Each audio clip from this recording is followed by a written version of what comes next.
Hello लोगोफोर, नोंथांमोनखौ आरोबाव आंनि बे गुबुन मोनसे गोदान भिडिअ बरायहरबावबाय। आसा खालामो नोंथांमोना भिडिअखौ मोजां मोनगोन।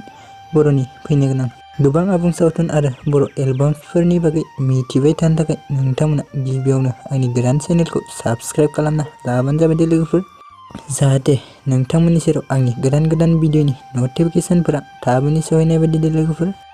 स' नोंथांमोना एसेब्लाबो मिथिखाबाय जानांगौ टाइटेल एबा थाम्बनेइल नायनानै दिनै आं मानि सायाव आपडेट लानानै फैदों। एक्चुअली लोगोफोर, दिनै आं मोनसे बर' अफिशियेल मिउजिक भिडिअनि सायाव आपडेट लानानै फैदों दे। बे अफिशियेल मिउजिक भिडिअनि टाइटेलानो जाहैबाय फागुना फैनानै।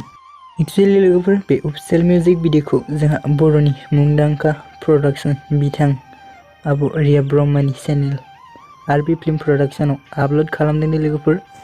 स' नोंथांमोनाथ' मिथिखायो बे आरबि फिल्म प्रडाक्शन बेनारजों दिहुनजानाय मिउजिक भिडिअ एबा आबुं बर' सावथुनफोरानो नायनो मोजां जायो होननानै। एक्चुअली नोंथांमोन, फागुना फैनानै अफिशियेल बड' मिउजिक भिडिअनि स्टारिंआनो जादों रिया ब्रह्म दे लोगोफोर, आरो बेजों लोगोसे खालामबावदों रन्टु बर'। आरो नोंथांमोन, बेजों लोगोसे गुबुन मोसाफागिरिफोरखौबो जों नुनो मोनदों दे। बिसोर जाबाय बिष्णबि मुसाहारि, मनिषा ब्रह्म, बिलिना गयारि आरो फुंजा ब्रह्म दे लोगोफोर। आरो नोंथांमोन, बे अफिशियेल मिउजिक भिडिअनि डाइरेक्शनानो जादों पुर्न बसुमतारी खालामदों दे लोगोफोर, आरो मेकआपखौ मानब लाभलि ब्रह्मया खालामदों दे लोगोफोर।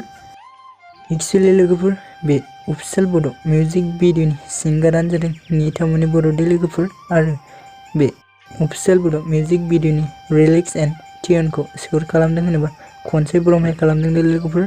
स' लोगोफोर, नोंथांमोना जुदि बे अफिशियेल मिउजिक भिडिअखौ नायाखै अब्ला आंनि चेनेलनि गेजेरजों नायनो हागोन दे लोगोफोर। भिडिअनि लिंकखौ डिसक्रिप्शनाव होनानै दोननाय जादों। स' लोगोफोर, भिडिअखौ बेखिनिसिम नायनायनि थाखाय नोंथांमोननिसिम रोजा रोजा साबायखर थाबाय दे। गोजोन्थों।